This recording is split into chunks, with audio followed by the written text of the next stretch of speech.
Welcome to Minghui Radio's Falun Gong News, direct from China and around the world. Topics include news about the persecution of Falun Gong in China, local events, and special items of interest. Now for this week's stories.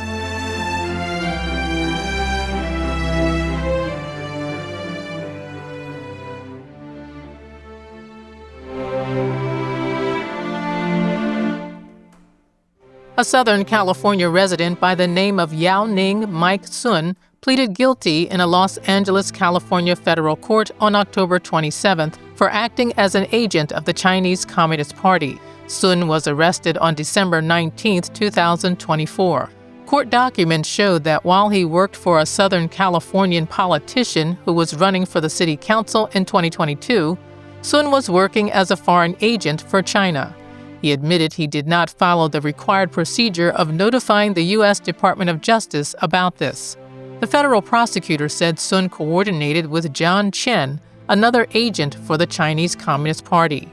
Chen was convicted of following CCP orders and acting against Falun Gong practitioners in the U.S. He was sentenced to a federal prison term of 20 months last year. Chen and Sun met on January 15, 2023, to discuss continuing the persecution of Falun Gong. Chen asked Sun to provide information about the Falun Gong practitioners who lived in California. When charges were brought against Sun, Akil Davis, assistant director in charge of the FBI's Los Angeles bureau, wrote in his statement, "This case highlights the breadth of the PRC's relentless intelligence and malign influence activities targeting the United States." Japan. During U.S. President Donald Trump's visit to Japan on October 28th, Falun Dafa practitioners held a two-day event in front of the National Diet Building in the Tokyo district of Nagatacho. Banners on display said, "Falun Dafa is good, stop the CCP's forced organ harvesting," and thanked the U.S. House of Representatives for passing the Falun Gong Protection Act. Call on Japan and other countries to follow. Practitioners talked to passers-by about the CCP's 26-year brutal persecution of Falun Dafa in China, including the state-sanctioned forced organ harvesting. They also called on the Japanese government to enact legislation to protect practitioners' human rights, similar to that of the U.S. government, and to jointly end the persecution. Many passers-by expressed support. Australia. Various celebrations are held in Australia to welcome spring to the Southern Hemisphere. Falun Dafa practitioners took part in festivals held in 4 districts of the city of Sydney. The Chatswood Spring Celebration Parade was held in Sydney on September 6th. The Tianguo Marching Band and the Waystrom team participated. Practitioners demonstrated the exercises at their booth, distributed leaflets, and shared information about a group practice site at Concord Plaza offering free exercise instruction. On September 6th, practitioners also participated in the 50th Spring Festival Parade in the Sydney suburb of St. Mary's. The Culture Vibes Festival took place on October 18th in the suburb of Randwick. Practitioners demonstrated the 5 Falun Dafa exercises and also performed graceful traditional Chinese dances on stage. In the northern Sydney suburb of Eastwood, the Granny Smith Festival was held on the same day. Practitioners were once again invited to participate. The event attracted over 90,000 spectators and featured a parade, rides, market stalls, food trucks, live performances, children's activities, and a grand fireworks finale. Bulgaria. The 8th Hello Health Festival was held in Stara Zagora, known as the city of linden trees and poets, on October 11th and 12th. Falun Dafa practitioners introduced their spiritual practice at the event. Their booth with its information stand and banners was located in a high-traffic area. There was a continuous flow of attendees on both days. A small table at the booth displayed Bulgarian copies of the main text of the practice, Zhuan Falun and Falun Gong, along with other informational materials. Practitioners distributed flyers about the practice and the persecution, talked to people, and taught the exercises. A lotus flower making workshop helped children learn about truthfulness, compassion, and forbearance. As they folded the origami, practitioners taught them the benefits of living according to these values by reading a children's book written by practitioners called A Lotus Tale. USA. Falun Dafa practitioners participated in the 34th annual Ocean County Columbus Day Parade in Seaside Heights, New Jersey on October 19th. Their waist drum dance and lotus fairy dance brought traditional Chinese culture to the festival and won high praise. Grand Marshal Anthony Zerilli commented, "The drum beats are incredible. Their banner says truthfulness, compassion, tolerance. It's great." He was happy to see Falun Dafa practitioners enjoy freedom in the U.S. Miss Congeniality New Jersey senior Bernadette Jones said, "They are marvelous. I feel their beauty and colors. Look at their smiles."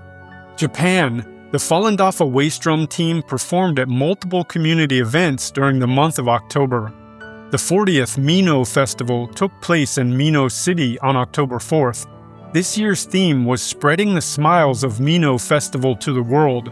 Despite a light rain, the festival attracted a large crowd. Approximately 80 stalls lined Aurora Park. At 3:30 p.m., the waist drum team took to the stage to perform joyful pieces that included Falun Dafa is Good. Falun Dafa practitioners participated in the celebrations in Kansai on October 14th and 19th.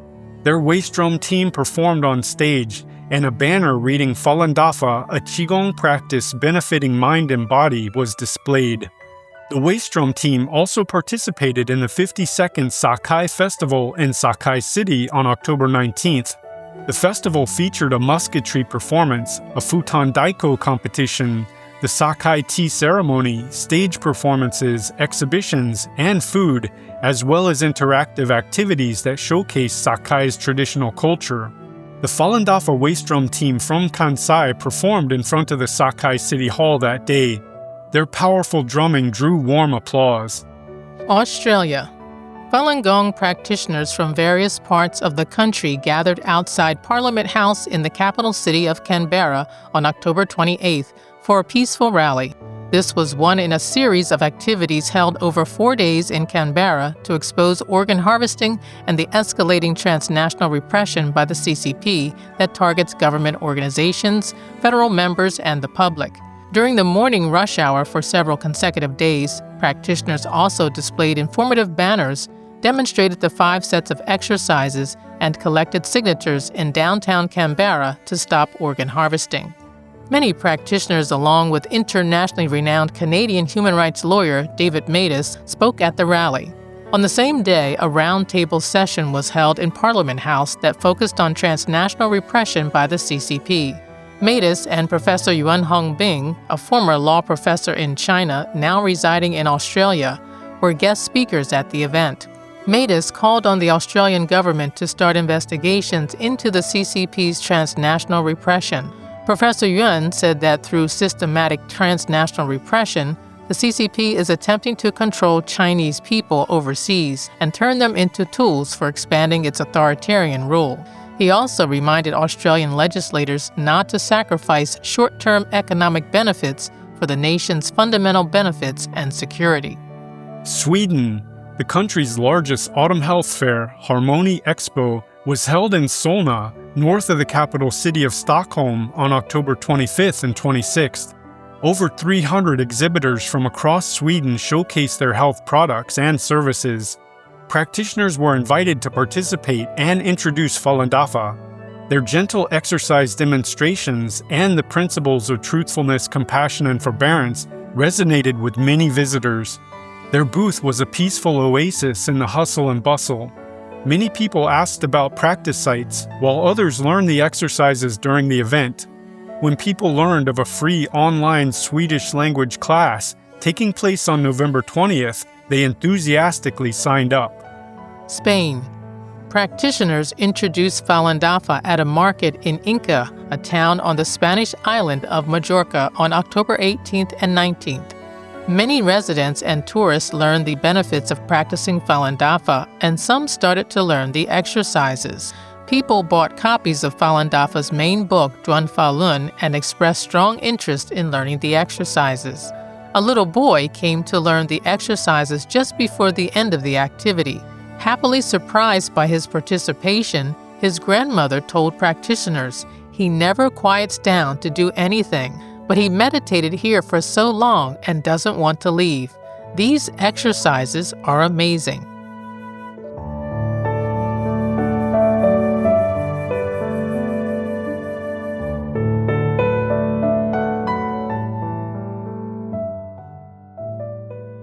The following are selected cases of persecution of Falun Gong practitioners in China. A 74-year-old man in Yi County, Liaoning Province, was unable to recognize his own children when he was released after serving 7 years in prison for practicing Falun Gong. He died 4 days later on October 21, 2025. Mr. Men Yulen took up Falun Gong in January 1997 and recovered from various ailments. His wife, Miss Shin Guizhu, joined him in practicing Falun Gong and also regained her health. The couple was targeted for upholding their faith after the start of the persecution. Mr. Men was arrested in 2002 and was then frequently harassed at home. To avoid further persecution, he went into hiding. His wife died at an unknown time after being repeatedly persecuted. Mr. Men later returned home but was arrested again and later sentenced to a 7-year prison term. While the details of Mr. Men's prison abuse remain to be investigated, in just 2 years, at least 3 practitioners died under questionable circumstances at the prison. They are Mr. Lu Dianyuan, Mr. Dai Yongqi, and Mr. Yan Shuguang. A wheelchair-bound woman in Yinchuan City died in June 2025 after suffering repeated persecution for her faith in Falun Gong. Ms. Wang Guoxia, 85, a retired post office official, developed severe depression in her 40s and also suffered physical ailments. Her condition worsened after her husband died of a heart attack in April 1993. A friend introduced her to Falun Gong and she soon regained her health. She felt joy in life again. After the Chinese Communist Party, or CCP, launched a nationwide campaign against Falun Gong in 1999, Ms. Wang held firm to her faith and was repeatedly targeted. She was harassed many times and arrested twice. Her health declined due to the relentless persecution. After taking a fall in August 2020, she developed paralysis and became wheelchair-bound. The police still harassed her from time to time until she passed away.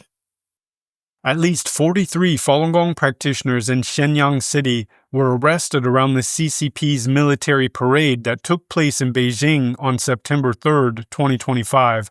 The CCP regularly targets Falun Gong practitioners around major events or anniversaries in order to prevent them from taking those opportunities to raise awareness about the persecution that has been going on for the past 26 years. According to insiders, the Liaoning Province Public Security Bureau directed the operation, with various police departments and police stations participating. The police wore civilian clothes during the arrests and raided the practitioners' homes without search warrants. 4 of the targeted practitioners were confirmed, including Miss Gao Jingjie, 73, Miss Yao Chunsha in her 70s, Miss Wang Lufan, 67, and Lu Yantao. The police had shadowed and monitored the 4 practitioners for months before arresting them. Ms. Zhou Xuyuan, 64, from Fujian Province, was recently sentenced to 3 years and 5 months because she practices Falun Gong. Ms. Zhou, a former kindergarten teacher, was arrested last year after being spotted placing a letter thought to contain information about Falun Gong in a mail collection box. This is the 5th time Ms. Zhou has been sentenced for practicing Falun Gong, totaling 17.5 years. Her husband divorced her while she was serving her first prison sentence. Her brother, Mr. Zhou, also a Falun Gong practitioner, has been incarcerated multiple times. In 2011, he was sentenced to 6 years in prison and was savagely beaten and was once hung up for 6 straight hours. One of his eyes became blind as a result of torture. After he was released in January 2017, he gradually went blind in the other eye. The siblings' mother passed away in 2015 while both of them were in prison.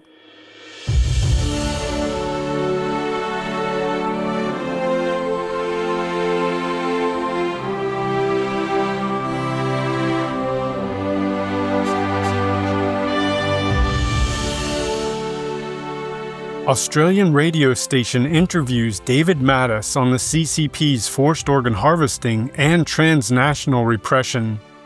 Canadian human rights lawyer David Mattis was interviewed by well-known host of ABC Radio Brisbane, Steve Austin, on October 22nd. Mr. Mattis talked about his investigation into the CCP's state-sanctioned forced organ harvesting. He reminded Australians involved in organ transplants to pay attention to the issue, and he called on the Australian government to pass legislation to help stop the crimes against humanity. Mr. Mattis reported that multiple independent studies and reports from international organizations and media confirmed that the CCP continues to carry out forced organ harvesting from Falun Gong practitioners since it was first revealed in 2006. He mentioned the 2014 book on this issue by journalist Ethan Gutmann called The Slaughter, and that in 2021 there was a joint claim from 12 United Nations human rights rapporteurs about these crimes. Also, an independent investigation by the China Tribunal produced a verdict in 2020 that the CCP carries out forced organ harvesting mainly from Falun Gong practitioners. The CCP regime claimed that a voluntary organ donation system started in China in 2015, and it stopped using death row inmates for organs. Mr. Mattis referred to multiple investigative reports that the actual donation number is extremely low. He explained that it is because there is a cultural history in China that a person is supposed to be buried whole, and as a result, donations aren't a valid explanation for the large quantity of organs available for transplant in China. In June 2016, Mr. Mattis, David Kilgore, and Ethan Gutmann issued an updated report, Bloody Harvest, The Slaughter, and Update, which included data from 15 hospitals in China, including Shanghai Renji Hospital, indicating that the number of transplants was 10-fold higher than the official number. Mr. Mattis said the Renji Hospital in Shanghai listed the source of organs was from the military, but they actually came from prisoners of conscience. He stressed that the Chinese authorities have so far failed to allow external scrutiny or transparent oversight, which violates the World Health Organization principles of traceability, transparency, and openness to scrutiny in organ transplantation. It's reasonable to infer that the CCP's forced organ harvesting is still ongoing. Mr. Mattis said some countries have taken action regarding the CCP's forced organ harvesting. Canada and the UK have enacted legislation banning citizens from participating in cross-border organ transplantation. He mentioned that the UK passed an amendment to the Human Tissue Act in 2022 and enacted a regulation in 2024 requiring transplant nurses to report to the government their patients who were involved in transplant tourism. In addition, Europe has a treaty called the Council of Europe Convention Against Trafficking in Human Organs, and 15 countries have ratified it. Mr. Mattis attended the Transplant Nurses Association's annual conference held in Brisbane on October 23rd and 24th. He took the opportunity to brief the medical community on the 2018 Australian Parliament report called Compassion, Not Commerce, an inquiry into human organ trafficking and organ transplant tourism. Mr. Mattis said that Australia has no controls on patients traveling abroad for organ transplants and no reporting requirements upon entry. He urged Australia to follow the lead of the UK in enacting legislation to collect information on patients participating in overseas organ transplant tourism. U.S. politicians call on the White House to protect Falun Gong and safeguard the nation's founding principles. The Victims of Communism Memorial Foundation held the annual China Forum in Washington, D.C. on October 27th and 28th. Participants included experts, scholars, and policymakers in the economy, trades, foreign affairs, national security, human rights, and political development arenas.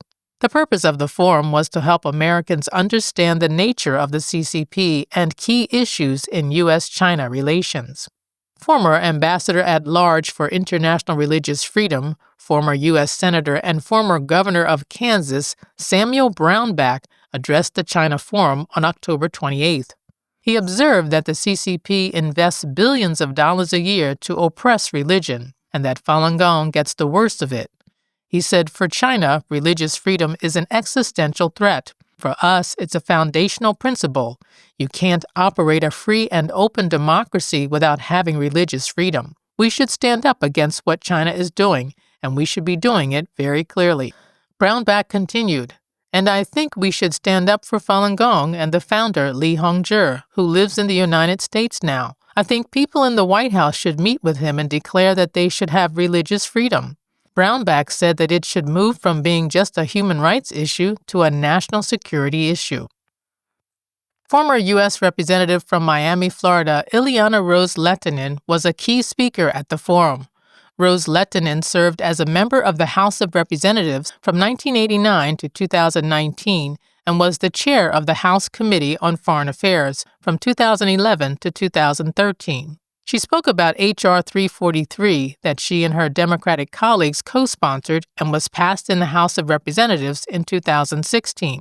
The bill called on the CCP to end the practice of organ harvesting from prisoners of conscience and end the then 17-year persecution of Falun Gong. She said, when I was in Congress, I made it my mission that America's China policy be driven by our values, not by corporate profit margins. Rose Lehtinen pointed out that for too many years, people in the West felt that if they just engaged with China economically and brought it into the global trading system, the CCP would gradually liberalize and trade would lead to reform. Well, we were wrong, dead wrong, she said. The CCP coerced other countries into being silent about its suppression of its critics in exchange for access to its vast markets. It plants disinformation to divide the United States and buys international organizations in an attempt to rewrite the rules. She said, let me be clear about what we're facing. The CCP isn't just another authoritarian regime keeping a lid on dissent within the borders. It's an expansionist force trying to remake the entire international order to suit its interests, where might makes right, where sovereignty means nothing, and where human rights are bargaining chips. When talking about confronting the CCP's challenges, she pointed out that Democrats and Republicans must maintain bipartisan unity, that they should use the Magnitsky Act to sanction every CCP official involved in genocide and persecuting religious believers. She urged the U.S. to stop investing in companies that build surveillance systems and exporting technology that help Beijing oppress its people. She also advocated help for dissidents, the brave souls inside China risking everything for a better future. She suggested amplify their voices, defend their families, give them refuge when they escape, fund independent media that can break through the Great Firewall, and reach ordinary Chinese citizens with the truth about their government. She added, we remember what this is really all about. It's not about the great power competition or economic rivalry. It's about human beings.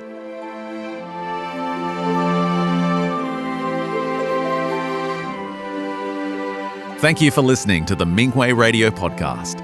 For more information, including news about the persecution of Falun Gong practitioners in China and experience sharing stories by practitioners around the world, please visit our website at en.minghui.org.